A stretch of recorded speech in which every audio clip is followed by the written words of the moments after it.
En partenariat avec le musée Buffon de Montbard, le musée de Borda propose cette année une exposition itinérante consacrée aux fossiles.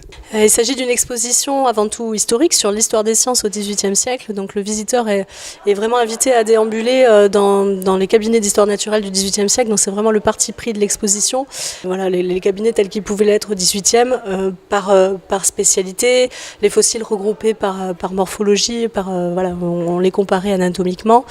Et donc le visiteur va pouvoir découvrir des fossiles aussi divers que des trilobites du Cambrien, que des coquilles d'œufs de dinosaures ornithischiens ou des ammonites.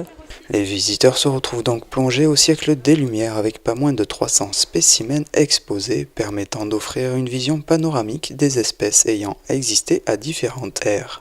Il y a essentiellement des fossiles marins, il y a vraiment beaucoup de fossiles marins. Vous avez des oursins, vous avez des ammonites, vous avez un moulage de plésiosaures, vous avez des poissons également. Mais vous avez quelques arthropodes en fait, comme nos araignées, nos insectes actuels. Vous avez notamment un phasme fossilisé. D'ailleurs, dans l'exposition, on présente des phasmes actuels dans un terrarium. Mais il faut savoir qu'au XVIIIe siècle, on entendait par fossile tout ce qui était trouvé dans le sol, donc également les minéraux. Et on n'arrivait pas bien à déterminer ce qu'étaient les fossiles, justement. On n'arrivait pas trop à savoir mais si c'était des végétaux, si c'était des minéraux. D'ailleurs, les coraux étaient pris on pensait qu'ils durcissaient à l'air libre, on appelait ça les lithodendrons.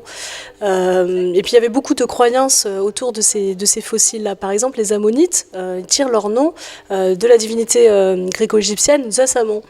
Zeus Ammon avait des cornes de bélier. Et donc c'est pour ça qu'on leur a donné le nom d'ammonites, et on pensait que c'était des serpents pétrifiés qui vivaient dans la terre, puisque justement ces fossiles on les retrouvait dans les sous-sols. Et donc voilà, on pensait que c'était des serpents pétrifiés. L'occasion sur cette exposition de mettre en lumière le savant naturaliste Jacques-François Borda d'Oro, né en 1718, mort en 1804, et dont ses collections sur les fossiles et minéraux sont à l'origine de la création du musée. Oui, donc dans cette salle, on trouvera des restes de cette collection-là, parce que cette collection, elle était très importante à l'époque. Elle comportait plus de 1246 fossiles, environ 500 échantillons de minéraux.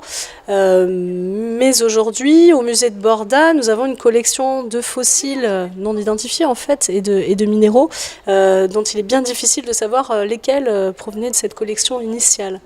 Voilà, ça c'est un travail scientifique de longue haleine qui a été partiellement entrepris, il y a un pré-inventaire qui a été fait, mais aujourd'hui il est bien difficile à partir des seuls manuscrits de Borda d'Oro de savoir quelle pièce faisait partie de cette collection ou pas, parce que la collection a vécu par ailleurs et qu'elle a été enrichie tout au long des siècles suivants, notamment par la société de Borda.